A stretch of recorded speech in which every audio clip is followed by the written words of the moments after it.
Tonight, there's confusion over just how far the SNM rebels have advanced. It seems the town of Waraysi was taken temporarily earlier this week. Berbera may also have seen battles, and the road from there to the city of Hargeisa, where most of the aid workers were based, has also, it seems, been attacked. Certainly, the radio station went off the air.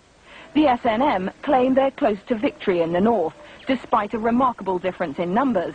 It's thought about 3,000 rebels are up against as many as 30,000 government troops.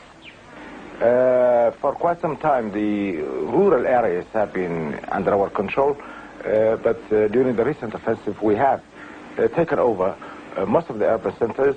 Hargeisa now is in our hands, which is the second capital of the country, and which is the main town in the northern regions. And the second one to that, which is Waraysi, again a regional capital, and a very, very important and strategic area, and many other district capitals and towns and villages, and all these things are in our hands at the moment. The Somali government says there's no unrest and no reason for the aid workers to have left at all.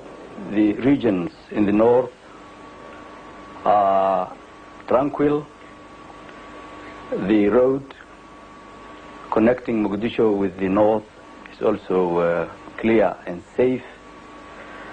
The traffic has not been hampered even for 1 hour. These pictures, shot a week later on the rebel side, show members of the SNM moving freely in several areas of Hargeisa, the biggest town in what was once the British-ruled part of Somalia. Captured government military equipment helped the SNM sustain their offensive.